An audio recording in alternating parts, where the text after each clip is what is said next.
Really, the computer wants to look at it better. Okay. Hello, everyone. This is Belinda Tato. I'm here in Hamar.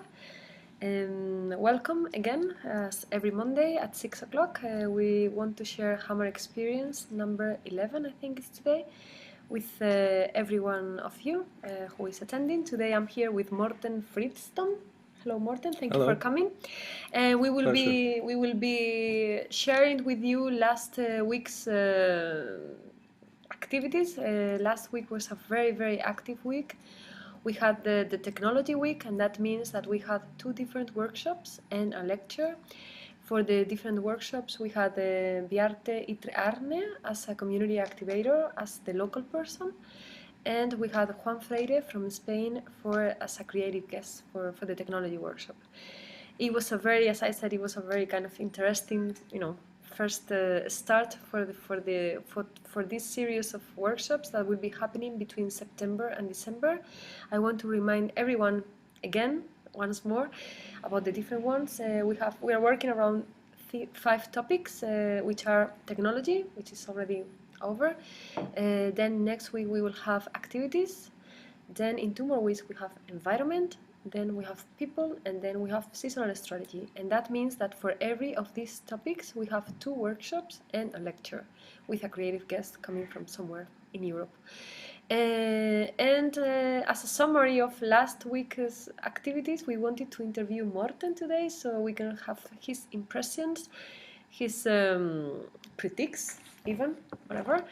So anyway, Morten, thank you very much for joining us. Thank you very much for joining us last week. You were one of the first row, always, giving ideas, and very active participant. So I really thank you for that. Thank you for having me. And well, I would like to ask you a few questions about yourself. Are you from Hamar? No, originally I'm from Oslo. From Oslo, okay. And for how long have you been living in Hamar? I've never lived in Hamar, but I've lived in Stavanger. In the area. Yes, for 16 years. Oh, that's a long time. Okay. Yes. And what is your work? I mean, what do you work as? I'm a TV producer and director. Okay. So that's. I mean, you should be taking care of this Hamar experience, because I guess you are more familiar with all this kind of set and stage and everything. Not this kind of thing, no. And I'm usually more at ease behind the camera than in front of it. But well, that's good. I'll do my best. That's good today. Okay, so I don't know if you're aware. I guess you are, because as I said, you were coming last week to the workshops. That we are a team of architects from Madrid, and we have the commission to do the new design for Stuttgart. And one of the things that we thought could be interesting and exciting would be to open up this creative participation process between September and December around different topics and activities, so that people can engage in different ways. So what do you think about that, and what do you think about the Stuttgart? I mean, it's like, even if you don't live here, I guess you are kind of a user of Hamar. Well, I haven't been to a large degree, because until a couple of years ago I started using Hamar a bit more. I'm a family man with lots of children, so... How many children do you have? 5. Well, that's a lot. So until quite recently, a couple of years ago, I haven't sort of had the time or even the inclination to use Hamar extensively. But last couple of years, yes, I have used it for, the nightlife. Okay.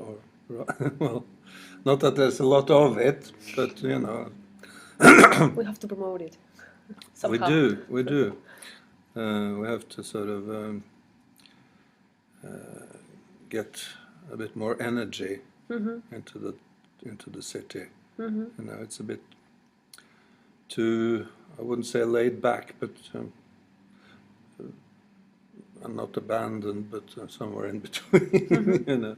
It's should get people to want to come into the town more, and make a more vibrant atmosphere. It's a bit too Desolate Okay. at the moment, I think. And why did you come to the workshops? First of all, how did you find out, and then Well- why what motivated you to come? I'm sorry. It's okay. Well, I was invited by an associate, Bjarte, Mm-hmm. invited me, and since I do have a lot of time now, and Mm-hmm. at the moment, so I thought, yeah, that sounds like Mm-hmm. a good idea to go, and I didn't know anything about the project before I came, so I had no expectations whatsoever. I was just sort of a blank page and turning up, and it was very interesting what you had to say about the way you are thinking on about this process of creating this square with the participation of the citizens, which is a a really good idea. I'm sorry. It's okay. And what role do you think that technology play in the creation of public space? What do you think could be the challenges in a project like this? The challenges. Well, I think technology is, is just a snowball, isn't it? I mean, the technological development and is snowballing, is accelerating. So yeah, I think you should be, like also you said in the seminar, that prepare for tomorrow's technology, which I think is a very good idea. Of course, we don't know What's coming? what's coming, but Should keep flexible, right? if there's not a what do you call it, a paradigms Yeah, change, paradigms. yeah, something like that. In technology, there's something totally new. It'll probably be based on the technology today, and you can do some. You can prepare for that. You can sort of leave things to be filled.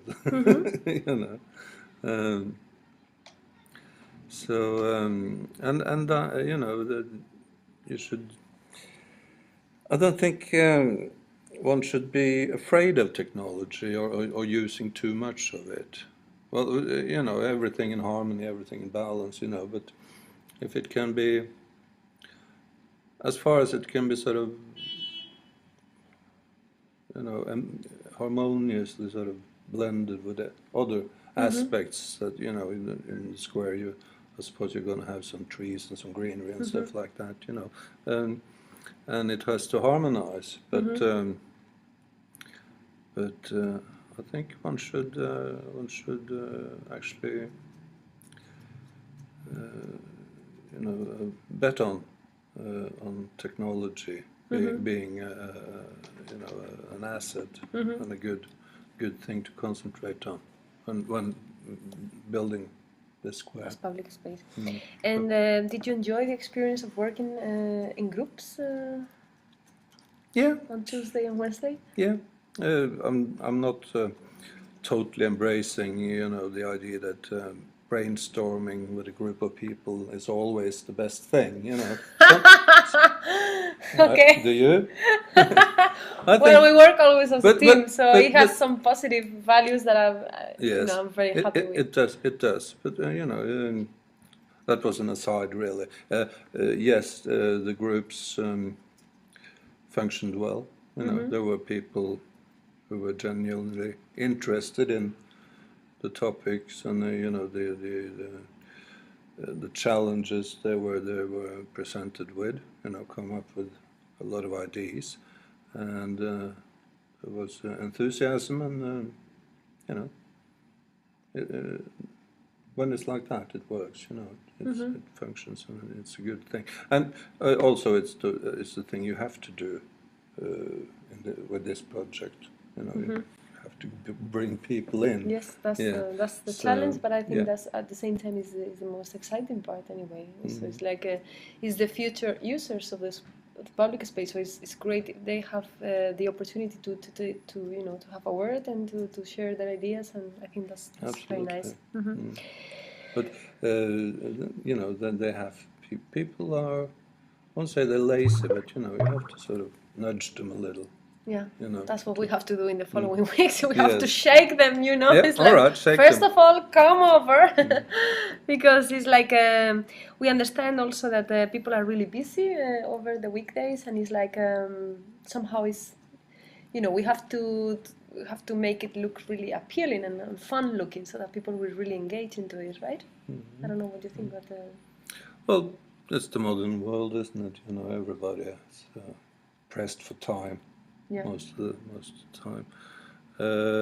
But you can always make time. So if you make it attractive enough, people will probably come. Okay. Yeah. Okay. And did the experience and the different ideas that emerged in the meetings, did they make you change your view from technology somehow after the last week? Changed my view on technology. Yeah, I mean, it's like I don't know, was it kind of an experience, a kind of learning experience? Did it was kind of a creative meeting for you? Yeah, this was creative, absolutely. We had some good ideas, and I think we sort of, played ball with each other, and developed them up to up to a point, and yes. I must say that on Tuesday, that the workshop was run by Biarte, I didn't understand a word because it was in Norwegian, okay? But you laughed so much, Everyone was laughing so much that I was quite jealous. It's like, what are they talking about? Because they're having so much fun, I also want to laugh, I love laughing. It was quite nice to see you as a group, and they were having so much fun, It's like very nice. Well, I can't remember quite Yeah, I don't know. specifically what it was. You were saying something about the barbecue and the satellites or something. yeah, there was yeah, like a yeah, kind of funny story going on, and I found Yes. it like fun. And then on Wednesday, Well, that was a technological idea, Somebody was saying, there should be somewhere to grill sausages and stuff. yeah. And that I has know nothing to do with technology. Somebody else said, and then I proposed you can, if you had a scheme. There was lots of in-jokes about mobile phones, Yes. not the in-jokes, but jokes about mobile phones. If you have a ultra-technological grill, would be, somewhere to put your sausages, and then, dial a number on your mobile phone, and a satellite out there. To turn on the barbecue or what? Turn on a laser and barbecues your sausages for you. Right? I kind of guessed what was going on, but kind of a and then gag. on Wednesday we were working as groups. I was taking part myself in the workshop with Juan Freire, and the idea was to think about existing problems or opportunities of the community, things that are kind of an everyday kind of worries, so that we could actually come up with an idea or solution or network or something to address these problems. And do you want to share with us, the team that you were working in? Oh, yeah. That I was with you also, but Yes. Oh, that I've been thinking a lot about that. That's good. I hope you really, do it. I just have to, we'll help you, but you have to do it. Right. Public transport is a problem.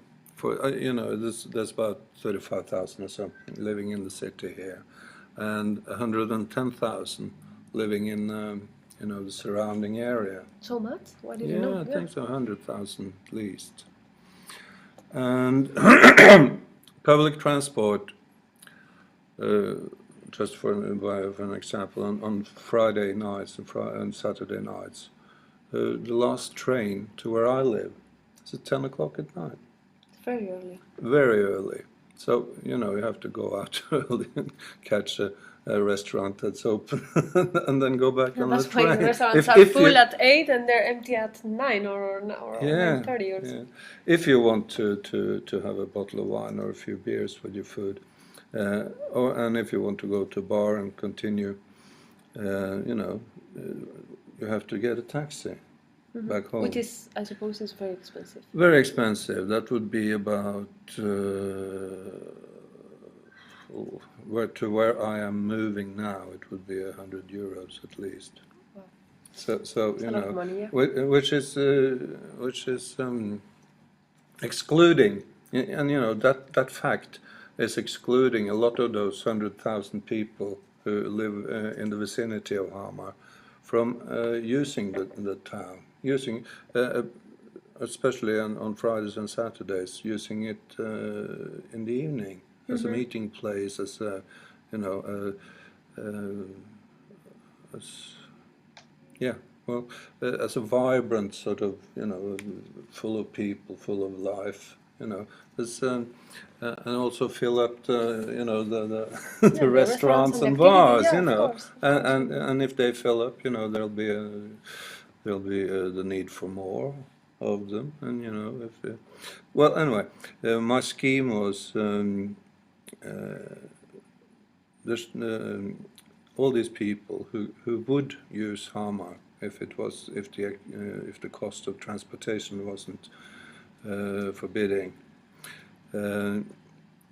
could join in some kind of group or organization to where the what's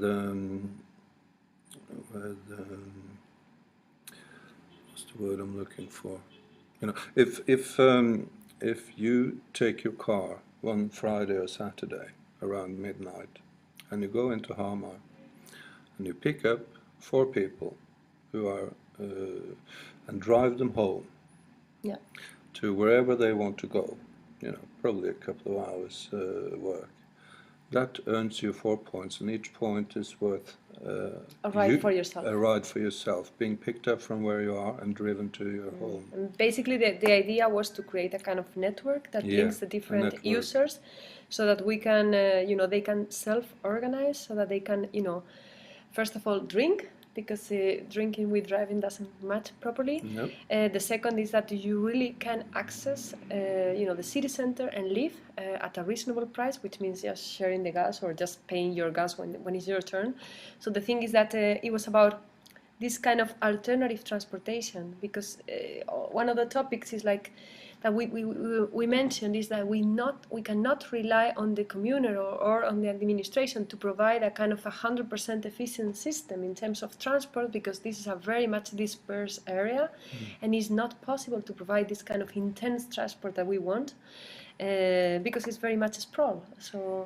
So the idea was to get people to organize and to share resources, and that means that if you get a ride, if you drive one Saturday, you will get another 4 rides for free, for saying, in the next following Saturdays, and that would have immediate kind of outputs, which means that there will be more activity in the city center. There could be more economy. Probably the restaurants will be with more business, and they will open until later. So it's a kind of revitalizing the city center with, you know, by something really simple, and people would not spend the money in the taxis, or not for blaming the taxi for them, but maybe it's just that they don't need so much money to come to the center. They can use the money instead of in the transportation. They can use it for eating or for going shopping or something like that. Exactly. So it was like it was a quite on the one hand it's quite basic and obvious, but then on the other side it would be great. And it would provide people, you know, to fill the square. Yeah, to fill the city. Of course, you know. Of course, and that's the whole thing, because I have the feeling, by talking to the different people we've been in touch with, is that everybody likes urban life. Everybody enjoys. Everybody has been around the world, and they really have these experiences of drinking a coffee in a beautiful square. It's not that you Norwegians don't like it at all. I don't know for what. Of course not. It's just that I don't know if it is a kind of a cultural thing that maybe the public space was not so important for so many years or something. But I think there's also a change, a shift into this. It's like it's really kind of changing, and actually, even if, you know, the weather is so difficult, but there's so beautiful days, and we had last Saturday was just amazing, and then last Thursday also was very nice. So when the weather is nice, people just jump to the street. It's everybody. I think I would say that people even quit work. You know, they're really, you know, eager to experience this, because then I guess the winter is hard and very long, and that's why, you know, you really need to be, outdoors when it's a beautiful day. When it's a beautiful day, you feel sort of a bit guilty if you're inside. Yes, I would too. It does make sense, because I guess Which sometimes is a hassle because you really have something you should rather do inside. Yeah, of course. But, get there's a so many conflict. rainy days anyway that you can, Yeah. just make it somewhere else, some other time. Okay, so that was one of the group works, and there was another two in this workshop. Another team was working around the idea of exchanging services or favors, something like that. And it was like, again, one of the the issues that emerged was about mobility, and in all kinds of mobility, in the sense that maybe an old lady, she cannot go for the groceries because it's like the distances are big and so on. So it was about, okay, maybe it's about creating this network so that you can exchange. I can go and get your groceries, and then you need a sweater for my daughter or something like that. It was kind of sweet, it was like a, and but of course there was these issues regarding security and these things, that who is curating these websites, or how can we guarantee that the people who are logging in are have good intentions and so on. I'm not so worried about that, but I understand there could be this worrying about I don't think that should stop anyone from absolutely not doing something like that if they want to. Yeah. And then the third group discussed this possibility of creating a kind of a calendar of activities on online, in the sense that somehow there's different activities, and also because I think because of the dispersion, because about how much spread the city is into the landscape and like everywhere. So it's difficult to kind of collect all the information. So their tool was more about collecting all the different information into one only website, and kind of like a what's on in Hamar. Yeah. So that was about the results for. But that was also something that was meant to be sort of interactive. That you were, if you were out in Hamar and something, and you spotted something that wasn't on the page, you can sort of take text in, and it'll be updated immediately. Yeah, it was like a kind of an open network or platform where you have free access to it, and you can just say, okay, I'm doing this, and in real time. Well, actually, I must say that we just finished the app Dream Hammer, and it's available on the Android market. It's only available for Android phones, and actually we will be launching it shortly. And it's a little bit about that. It's more like about posting. On the map of Hamar, about the ideas that you have, what you would like to do, or what you would like to happen there, and it's about sharing ideas, and it's like a kind of a map where you post. So well, that's for next Hamar experience. And also, I would like to ask you, because you are, as you mentioned before, you come from the TV media kind of background. So how do you see, all this new media, social media, internet media? What do you think is because I guess TV has changed a lot in the last few years, and it's about to change more, because the needs and the aims and the challenges of TV may be very different, because we all now have a camera somehow. It's like we're all reporters somehow. So how does this new media have affected the kind of more traditional TV? I think they've stolen business? A lot of customers from television. Mainly, right? Yeah. Well, me as for one, I use a computer much more than I watch television. I hardly watch any television anymore. Yeah. But that's tricky, because your business is on TV. Yeah, I know, but I should probably watch a bit more for to sort of keep up. But is the business like it's like the huge the big guys, the CEOs of the TVs and the producers and everyone is like are they sitting around the table and saying, well, okay, what's next? You know, what can we do? Because the youngsters don't own a TV anymore; they own a computer. So, and how is the business affected by this? Is it being redefined somehow? I don't know. I never sort of moved in those circles. I used to make the programs. You know, Yeah. I wasn't an executive. No, but I mean, you can. I don't know. Yeah, I imagine they are. Yeah. What are we gonna do? Yeah, what's next? Well, how can we sort of? And what about the publicity also? Because I've heard, you know, from some people that I know back in Spain that the publicity is really losing a lot of money because of that. Yeah. Because, like, a kind of the publicity companies don't trust or don't spend so much money as they used to in the commercials and so on. Yeah. They don't spend so much into the internet. I don't know why, because maybe the CEOs are older. They don't put it onto No, the they net? say that. I mean, I know somebody who works in this sector, and the thing is that the publicity on the TV, they spend huge, amounts of money for many years. But now, this shift between the TV to the internet, not all the money that was spent on TV is moving to the internet. It's like there's a kind of a gap there, and it seems like they don't see it so clear. Like I don't know, maybe it's just a matter of time, but. I think it's really also changing, the way they produce the information, the way they want to convince us to buy things, and the way we behave towards the commercials.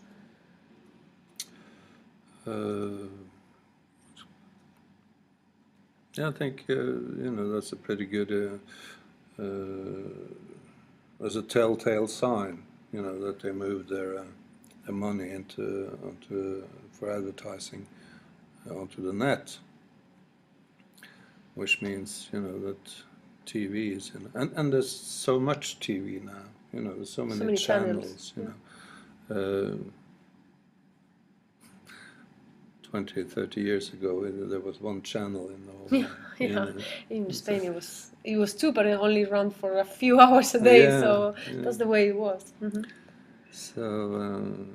And none of them were commercial. Well, and it wasn't a commercial station. Absolutely, it was like a kind of state channel, I guess. Yeah, I can guess that. But I don't know.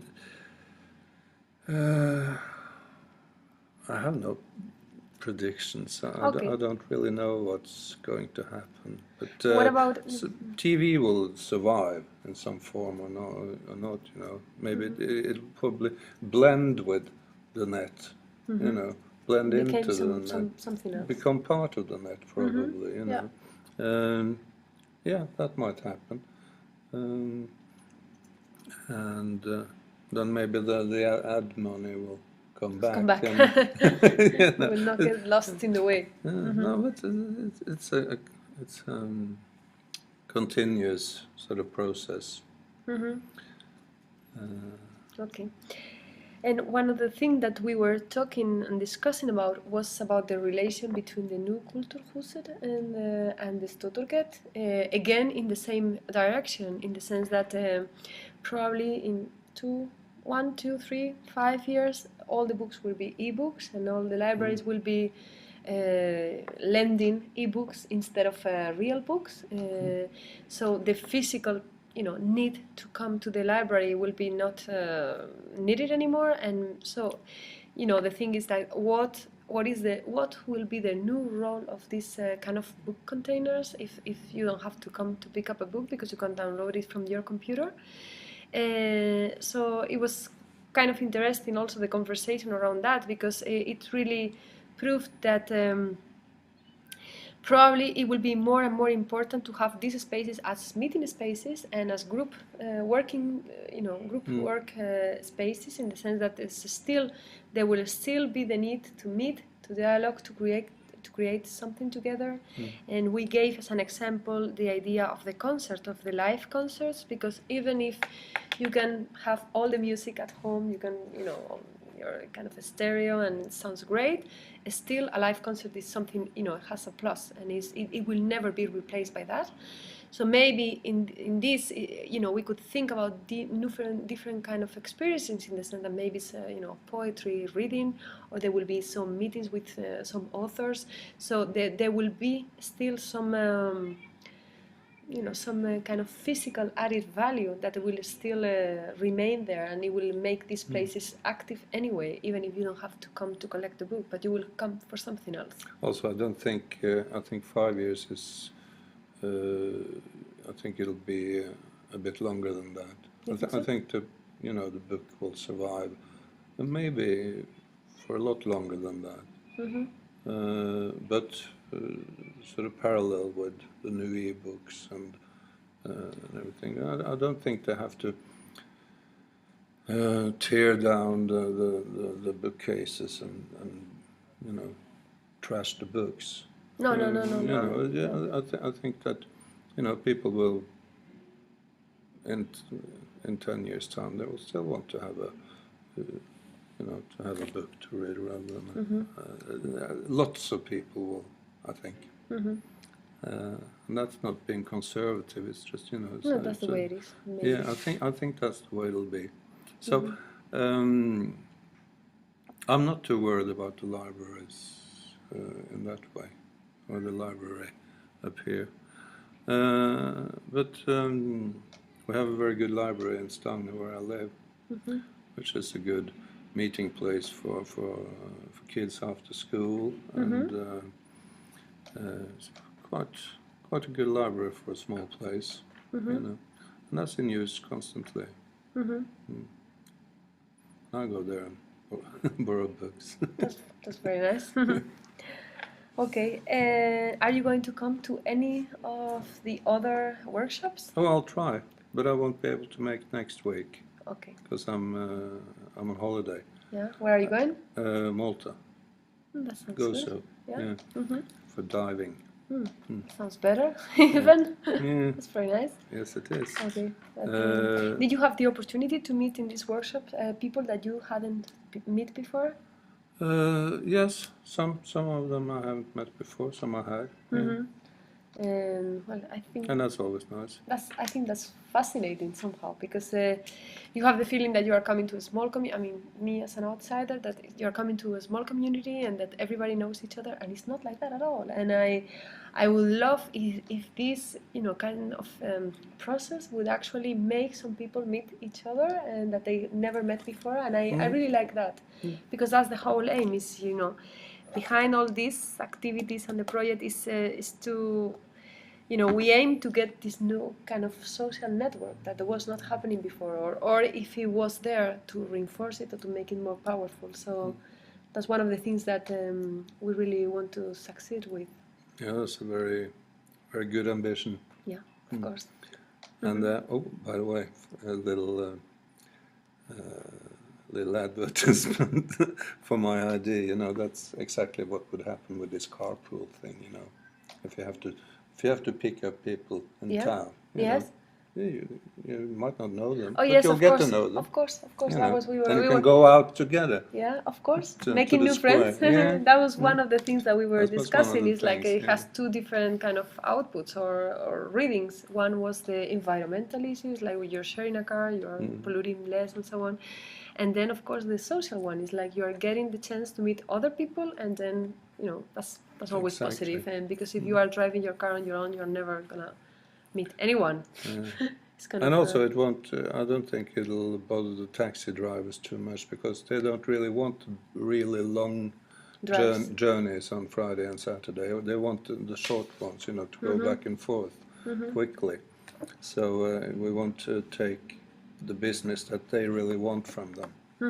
So I don't think that'll be too much of a problem. But also we were discussing the other day that I really like this. What? I have to promote this. I think that's great, but you have to promote it, but then we have to do a specific meeting, and you have to to arrange it with different people who could be interested, and we have to do it before we leave. Yep. Okay. That would be lovely. That would be lovely. We were also discussing, because it also Biarte was suggesting, okay, no, but the taxi drivers are going to get upset with this.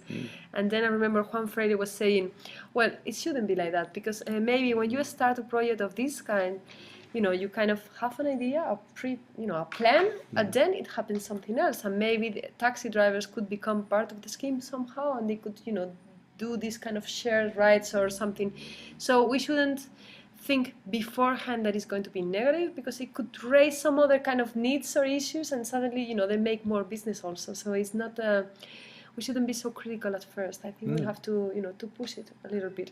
I was also expecting to have some people from the community, and the other day, just so that they would listen about this idea, because I really think it shouldn't be a community project. I think it should be raised by the people, but still, if the community just push them a little bit, or or helps in terms of communication or something, or to to create this network, to get involved, it would make it easier. So anyway, we'll do a special page on the website for your idea for those who want to join. Okay, we're having a question here, and the question is: you are involved in the Cookeria project. What do you think could be the connection between the project and Stuttgart? Well, I must say that Cookeria project is a project for the future of future or present or near future of the existing Nestle factory, which is abandoned for a few years already, and it's an amazing building. It's an old building from, do you know from when? Oh, well over 100 years old. Yes, from maybe the 1800s. 1800s, the end of the 1800s. 76 or something, I'm not sure. Well, it's a beautiful building, and it's really amazing. And just tell us a little bit more about it. Well, it's the Cookeria project is meant to bring together people in creative businesses, all kinds of creative businesses, media and art and handiwork, handicrafts, whatever, and give them all a common place to be, to have their place of business in the Nestle factory, the old Nestle factory, which would I think result in an amazing synergetic kind of effect, have a very, very synergetic kind of effect, and where it could cross-pollinate between different creative businesses, artists and craftsmen and media and everything, and that has been what do you think could be the connection between the project and the Stortorget? Well, very friendly neighbors. Yes, at least. It would be, and it's only about a 3-minute walk. From Stortorget to Cookeria would be a 3-minute walk, and I think they would sort of complement each other quite well. There aren't any specific plans yet regarding Cookeria as a sort of meeting place, but we have been talking about having some sort of cafe or restaurant or something like that, and as one of the businesses to establish itself there, and you can come and do some, spend some time in Stortorget, and then you can go to Cookeria and spend some time there. Or the other way around. Would it be the Cookeria a production space or also an exhibition space, or both? Both. Both. Yeah. I guess there's a lot of square meters available. Yeah, there's quite a few, but there were so many people interested. So many jumped onto the project. So, but maybe we can get, so it was quite crammed for a while in planning, but some people, because it's lagging, it takes time. Has had to sort of accept other locales and to write contracts I couldn't wait any longer. So some of them have sort of fallen, what do you call it, pulled out. But there is enough People interested. enough people interested, and there was a waiting list, so Yeah. so we can fill up. Well, so I think that the interest and the is there, and if we can just sort of get the formal stuff and the financing in order, this could happen pretty quickly. When everything is clear. Okay. I don't know if there is any other question. No? Okay, so thank you very much, Morten. Thank you. We're going to share now with everyone. We also had a very interesting, fresh, fun, energetic intervention last week. We had 25 students from Bergen Architecture School, and they came for a workshop, and the idea was to do something in the square. It was to do, kind of activate the space by doing something and trying to get people engaged somehow, trying to get people also aware about the huge, amazing and huge, potentiality of the place, because the square at the moment is quite empty, but it's huge and it's very nice, and it was such a beautiful sunny day that it was quite kind of easy. So we had the students from Bergen. I'm going to share with you some of the images. Well, these are some images of the workshops also. This is Bjarte. This is Morten, explaining his ideas. This is the space. We also have this kind of lower space here at the Bazaar building, and it's this space where these are the students from Bergen, where we were working on the workshop. Excuse me, no? Battery charger. So here are some more images of the workshops. And then here Bjarte sent everyone to the square to have a conversation about it.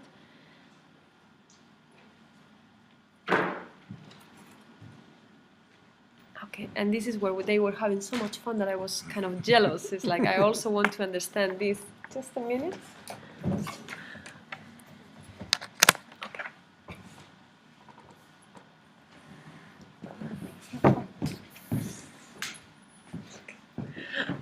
Okay, sorry about this. So here we were still, these are workshop images with the different attendants. Okay, and here we start with this action. The idea, as I said, was to do something in the public space, to call the attention, to raise curiosity, to bring people, to provide the conditions for people to talk to each other, to have fun, to enjoy the beautiful morning. So we had a brainstorm with the students, and they were required to come up with 20 ideas in 20 minutes, each of them. So after 20 minutes, we gather again, and all of them were reading their, 20 ideas, and it was all kind of funny-looking, interesting ideas from, bring people to the square, to a performance, public lunch, concert jam, guerrilla gardening, a flea open market, outdoor cinema, one-day open office, book cafe, lighting up the whole space, stage for music, stairs, skate ramp, shelter, balloon landscape, a playground, timber platforms, heated pool, old people drinking coffee, making a roof in the top parts of the square, photos, exhibition, a labyrinth, a temporary public library, a pool of plastic balls. It was all kind of, sort of ideas, from the very little scale to the larger scale, from the very serious one to the most crazy ones. And it was like, why don't we drill the asphalt and put a lot of candy on it? Or why don't we just demolish the Bazaar building? And I was like, well, that's a challenge. Anyway, it was a kind of a funny quick brainstorm, and we had this session afterwards, and the idea I think was... that was a bad idea. It's a nice building. Yes, of Shouldn't course, demolish but it? another idea was to move it into the middle of the square, so that was Okay. another, with all sort of ideas. So we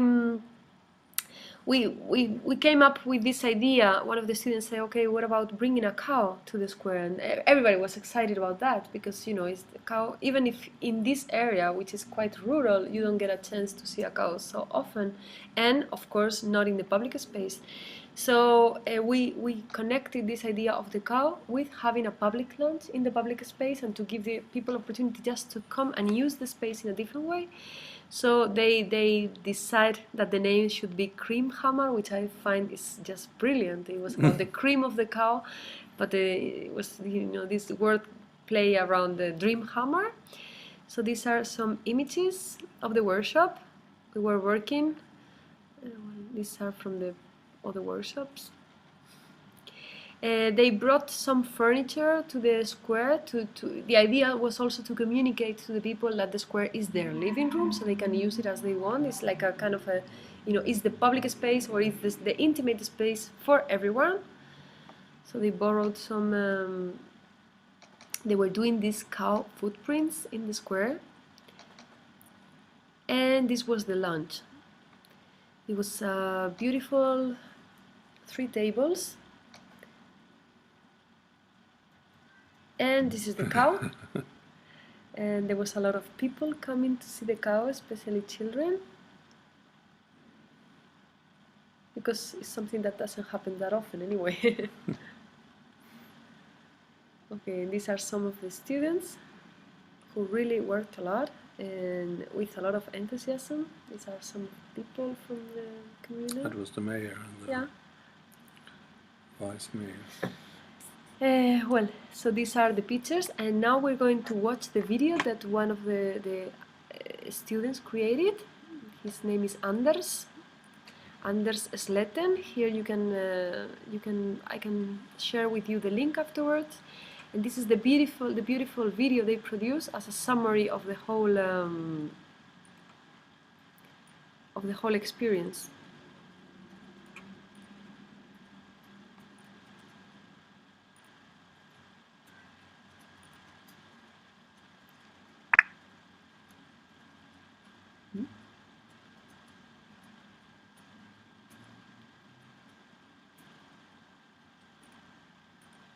Okay, I don't know what's going on now.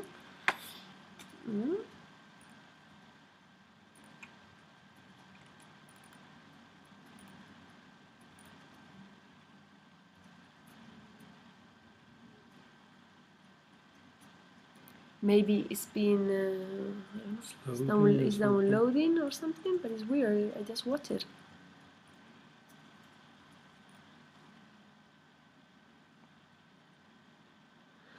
Okay, so... Try something. Hmm? Try something.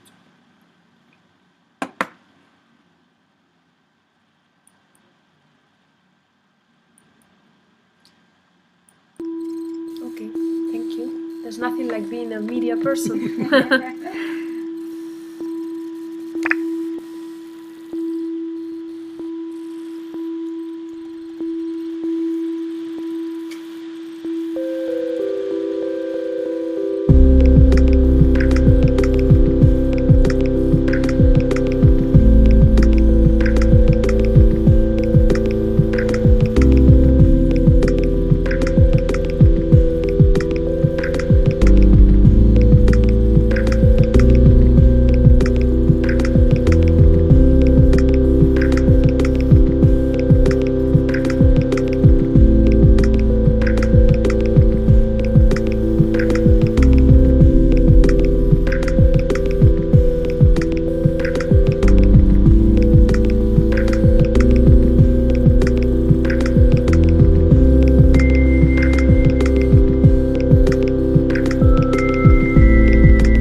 What do you think?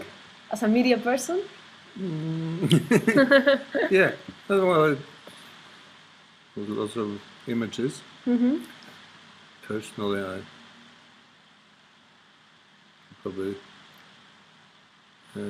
watched a few of them a little longer than I was allowed to, but it was. I think they're younger and they have, more. Yeah, yeah, I know. I'm aware of that. So it's not a criticism, but yeah, it was gave a good impression of the event.